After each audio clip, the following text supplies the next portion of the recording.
Are you fucking my man? I absolutely am. Every night. Ah!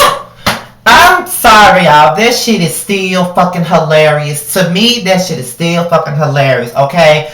Like, who walks up to another bitch and asks them, are you fucking my man? And what sideline hoe says, I absolutely am every night. Like, for real, I usually be mad at the side bitch for saying shit like that. But on the real tip, I wasn't even mad because the shit was fucking hilarious. This whole damn shit was a mess, okay? First of all, Young Jockey admits that he was fucking the bitch. That was pretty much it, and we pretty much seen that from a mile away. Let's just keep it 100. We seen that from a mile away. We already knew he was fucking her. However, Carly saying that, if he wants to stay with the fat bitch, let her stay with the fat bitch, but she just need to ride home. So her and Young Jock get into it, and to the point where he don't even want her in the car, so she don't get out the car. So he get out the car, asks her to get out, only for her to jump on the driver's side and drive the fuck off, which was funny as hell, and he ends up riding with the side bitch. Now Carly ends up meeting up with Rashida and Erica, and they all sit down and they talk about what's going on. And she basically having girl talk with them, and they discussing it. And I kind of understood Carly's position. You know how, despite the fact that somebody's doing you wrong, you still don't want to give up on your relationship that quickly, that easily. So I got where she was coming from. As soon as she was bringing up that fact, that's when Young Jock walked up, and that's when she had her whole "you hurt me to the core." Mimi is a way of life for all of these hoes on this damn show, because now they're using her lines. Like, really, like, come on now. Is she gonna have her own trademark? Because then "you hurt me to the core" is fucking legendary. Everybody remember that shit. They young and the restless ass shit. But in the end of it all, Young Jock pretty much admitted that he was wrong and that he was fucking the girl, all because of Carly and her insecurities and how he was being treated and all of that stuff. But at the end of the day, I still don't condone cheating. I don't think that in a situation, whether you're unhappy or you feel like you're not being treated right, does not constitute cheating. But that's what happened, and they obviously forgave each other, so it is what it is. Me personally, I don't know how to feel about this Carly Red and Young Jock situation. I know that I don't like Carly Red, but I do like Young Jock on the show, and that's all I really got to say about that. So we get into Kalina, Rashida. They come up, they meet up and go to the same club that Nappy Head Jasmine work at. And they pretty much confront her about the situation.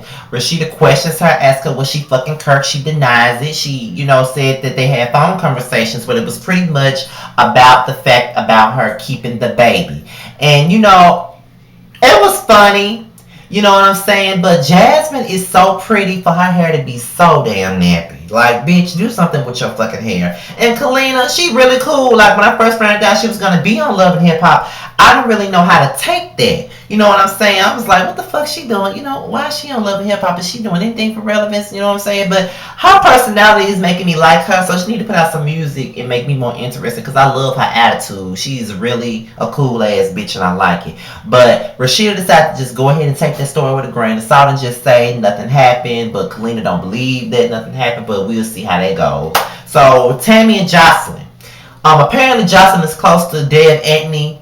I didn't know that they were close, but apparently she's close to Deb Antony, and she meets up with Tammy, and they meet up and they talk about, strike up conversation. I'm really thinking that this is the first time they were filming and together, and they were just striking up conversation, and Jocelyn was taking shots at Tammy about how she's been with Waka for 3 years and she still ain't got no ring. She just got a tattoo where it's her. She's been with Stevie J for like a year and got a ring. So my thing about it is, Jocelyn, it ain't like you was in some loving ass relationship. This is a man that you took from another bitch. So you really can't be the Mother Mary of marriage and relationships when it ain't like your relationship was on 10. You stole that man from another nigga. You fucked him while he was with somebody else. So you don't have the right to give nobody tips on how to get a fucking ring, bitch. Honestly, who the fuck do you think you supposed to be? Like, when did you become Mother Martha of marriages? Bitch, bye. And then, you know what I'm saying?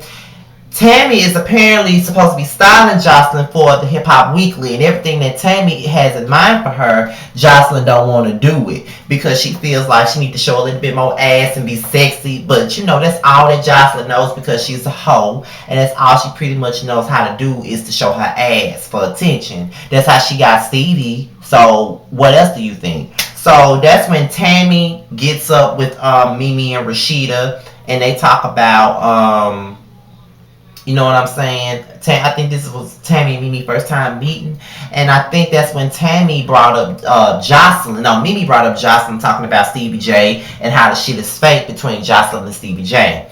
And I really don't get why Mimi is so fascinated about the fact that these motherfuckers' marriages might be fake. She cares more about this shit than anybody else do, trying to take the shine off of her in her whack ass sex tape. That's all she's trying to do. I'm not a fan of Jocelyn at all, but I don't get why this bitch is so worried about whether if Jocelyn and Stevie are married or not. Like, why is that your fucking issue? You claim that you want to move on with your life and you claim that you don't want to have nothing else to do with them, then let that be that. If they're around here faking it for the cameras and shit, let them be the frauds that they are and keep living your life. And if you so grand like you say you is, you'll be sitting back with your man with a cocktail, sipping it, laughing at how fraudulent these motherfuckers is. That's how I see it. So I really believe that you're doing the most right now. And that's when Jocelyn comes up, and that's when Tammy tells them about how she been feeling like Jocelyn been throwing shots at her, and she really want to get to know her and become cool with her, but she don't see it at this point because all Jocelyn is doing is taking shots at her.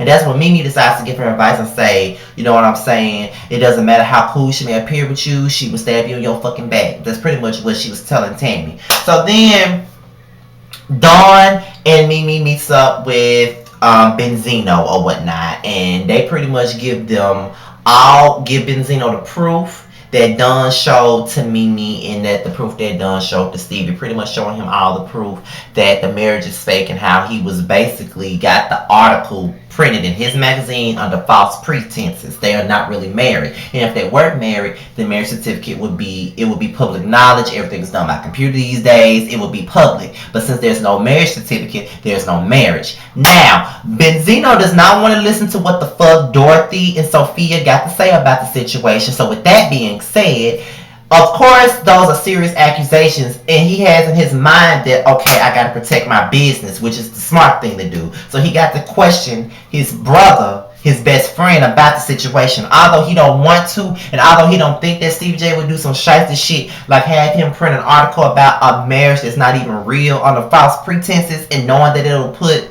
you know, Benzino's credibility on the line as well as his magazine, that would be fucked up. So of course Benzino has every right to question Stevie J about the situation, which he does, and they both deny, Stevie J and Jocelyn both deny the allegations against them from Dawn and Mimi.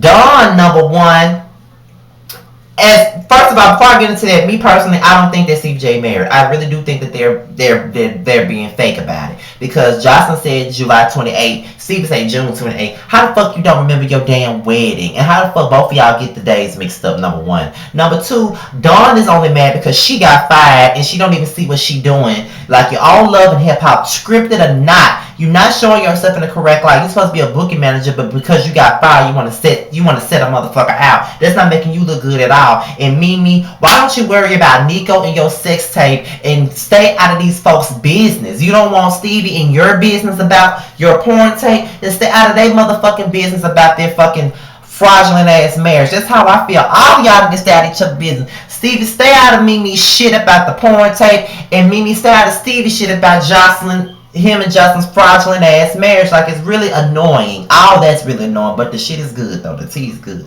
Now, the last thing I'm going to talk about is Scrappy, Bambi, and Erica Pinkeye. Now, we already know that last week Bambi had the miscarriage or whatever, and you know, her and Scrappy talked about the situation, and she told him how Mama D came over and all of that. So Scrappy goes over to talk to Erica Pinkeye about it. He basically tells her that she had a miscarriage. And Erica Pinkeye all mad and shit. How you gonna have a baby with someone that you don't love? Like, that's stupid. As stupid as it is, bitch, do you live in the real world? Because there's a lot of people that have babies with motherfuckers that they didn't plan to to have babies with. So stop trying to be judgmental. You only mad because he got another bitch pregnant that wasn't you. Because he's not in love with your ass either. And I'm pretty sure that if you got pregnant for him, bitch, you would have been happy about it. So have a motherfucking seat, okay? Y'all, I'm not feeling her ass, period. So then we get into Scrappy birthday party. He invites Erica Pink out, which he should. I mean, if he wants to, that's his friend.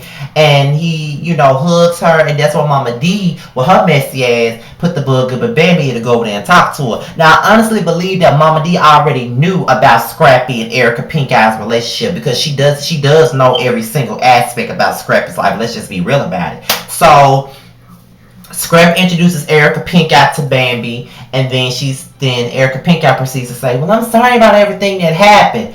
Number one, you don't do that, bitch. Don't come in my face showing me no phony ass concern about my miscarriage, something that's personal to me, something that's hurtful to me. You don't come to me like that and you being shysty." Although Bambi didn't know that, but it's the fact that Erica Pink Eye was not being sincere. She was being messy and passive aggressive, bitch. You don't know her like that, and you trying to fuck her man behind her back. Why are you showing her this phony ass concern? That's why Bambi popped your ass in your fucking face and whooped your ass, and now you want to act a fool and go all outside and act a fool and kick your legs up in the air like you really bad. And Bambi beat your ass and you can't deal with it. So with that being said, that's my review of Love and Hip Hop Atlanta. For those of you who are asking me about R&B Divas, Atlanta, and Married to Madison, for the last time, I'm not doing any more reviews on those shows. Those shows have bored me to death, and I ain't got the time. Life is too short. I ain't got time to be wasting my breath talking about it. If a good episode comes along, then maybe I'll review it. But as of right now, I'm not reviewing it.